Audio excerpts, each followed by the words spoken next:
braces, offset my spunking on teenagers' faces.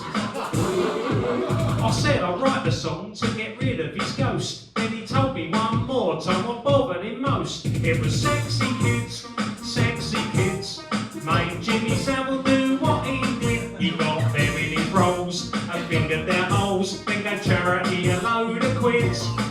Jimmy Saville and the sexy kids.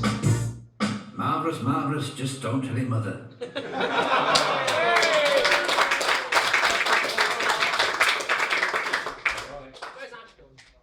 Thank you. Please bear in mind, when I wrote that song, it was the day before that ITV documentary expose came out, and it obviously all got a lot worse after that. None of us could have known how bad things were going to get when that documentary was first aired, so please bear in mind I wrote that when I wrote it. I didn't know about Jimmy and that girl in the wheelchair. I didn't know about Jimmy and that girl with brain damage. And I didn't know about Jimmy and that girl that was paralysed from the waist down. She didn't even know he'd done it.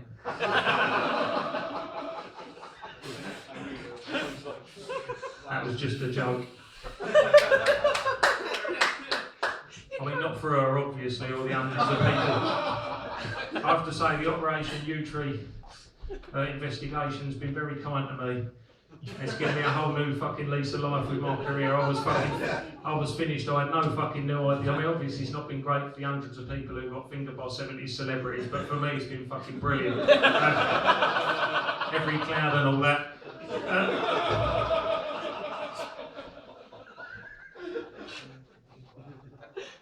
Listen, what goes on up here tonight stays up here tonight.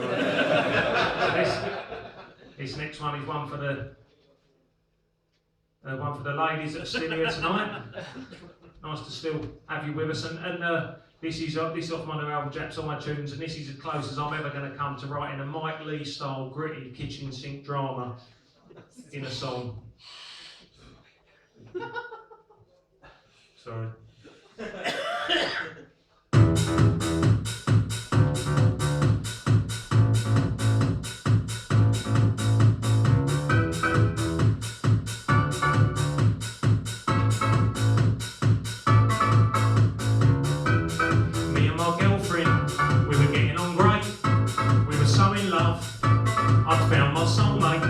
So one day when she popped up the bank, I looked for some of her knickers to sniff while I had a wank. I went through her washing bin and I found a skirt, a couple of bras and a hooded sweatshirt. So I stripped myself naked and put on her bra and delved back in her washing bin, but this time I went too far. That was the end of her and me. Etched on my retina I couldn't unsee. Her period pants, they were big, they were old, they were baggy and stained. Her period pants, the moment that I saw them, no love remained.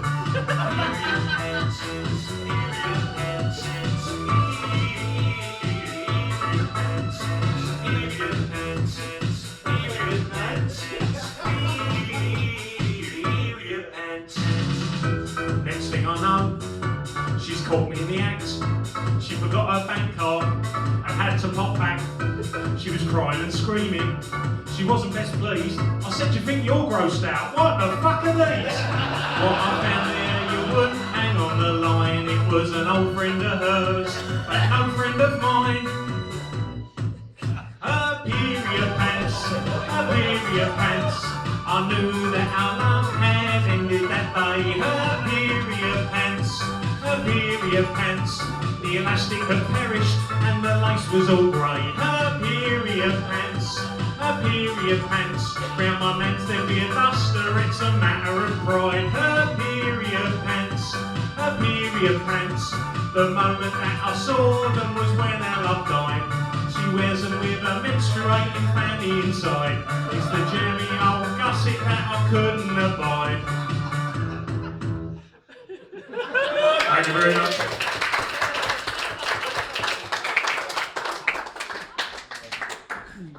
You think that's gritty in real life, you wait till the song after next. So this one I'm going to play for you now is my greatest minor internet hit out of all of them. And a lot of people say to me, Kunt, why do you think this is your greatest minor internet hit out of all your great minor? Hello, you alright? Yes, thank you.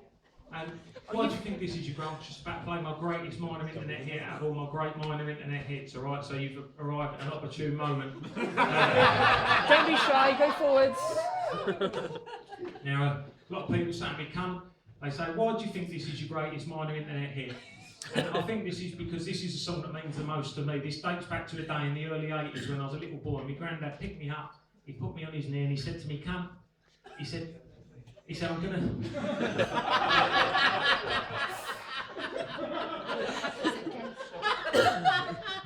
he said, I'm gonna teach you a word to use through life when something small goes wrong. And I said, what's that word, Granddad? He said, it's the word fuck sticks. Right, so what I'd like to do here tonight, so there's more people than there were at the start. I think that can only be a good thing. You're winning us over. Really? 16. I don't care whether I win people over or not. I'm smiling on the outside but crying inside. So It's like the opposite to you. what I'd like to do here tonight in the slaughtered lamb is I would like to... I mean the lamb. What I'd like to do here tonight is give you a bit of fuck sticks, and in memory of my granddad, you all give me a bit of fuck sticks back. Are we in? We're in. I'm glad you're all in, because to be honest, with this many people, it starts to get a bit awkward if certain people don't join in. I'm glad everyone's in, right? So I'm going to give you a bit of fuck sticks. Now please give me a bit of fuck sticks back. Fuck sticks! Fuck sticks! Right, that was quite good. Let's give it another go, just check it weren't a fluke. Fuck sticks! Fuck sticks! Right, I'm happy with that. But listen, the story don't end there. I want to take you back to that day in the early 80s. I've got to get down off my granddad's lap, but he's picked me up, he's put me back on his lap, and he's given me a Werves original to retain my attention. Now, in case you don't know, Werves originals are sweets kept in the pockets of paedophiles. But this was the early 80s, it was a much more innocent time. The pedos hadn't caught on yet to the addictive qualities for kids, and pedos weren't even called pedos then, they were called strangers. It was a much more innocent time, but this was an innocent gesture of family love. My granddad said to me, I've got a phrase to teach you for when something slightly worse than a fuck sticks moment happens. So I said, what's the phrase, Granddad? And he said, son, it's the phrase, mother's cunt. Right, so what I'd like to do here tonight is give you a bit of fuck sticks, and you all, in memory of my granddad, give me a bit of mother's cunt back. Are we in? We're in. Right, let's give it a go. Fuck sticks! Mother's cunt. Right, that was quite good. That was quite good, but there were some people not giving it 110%. So what I'd like you to all do now, the rest of you are going to suffer for the people that weren't giving it 110%. What I'd like you to do is, when I say suffer, I don't mean in a Joseph Fritzl way. You're free to leave any time you like. Right in the corridor. So this, what I'd like you to do, each and every one of you here tonight, so we can get allowed a mother's cunt, and that one you just gave, which was quite good. It was about 8 out of 10 on the adequatometer, but I'm looking for a 9, then we can just fucking move on, alright? What I'd like you to do, each and every one of you here tonight, clear your mind. Completely clear your mind, right? Now into that black void that you've got, don't worry, I'm not going to do that stage hypnotist thing where I'll get someone up to eat an onion and wank off. Now,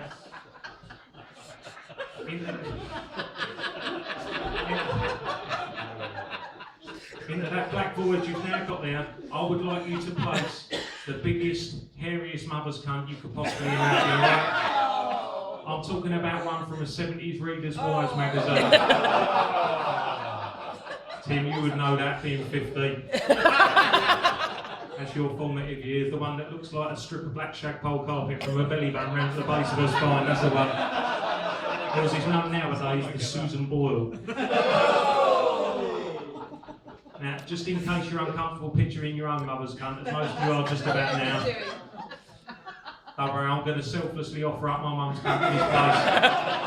For you to visualise, I'm that kind of bloke. Right now, some of you will know, some of you won't know, some of you won't give a fuck. My mum's Audrey Roberts off Coronation Street. Right? I don't want to make a big thing about it, but what you won't know is there were some complications when I was born. So, to be frank, her downstairs looks like someone's done a wheel spin for a meat pie.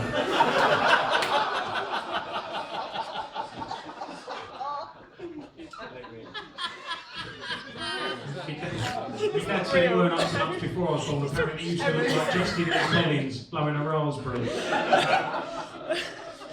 So with that new information in mind, I want you to picture the biggest, hairiest mother's cunt you possibly can. I'm going to give you some fuck sticks and I want you to dig really deep and give me that mother's cunt. Let's give it a go. Fuck sticks! Mother's cunt! It works, doesn't it? I don't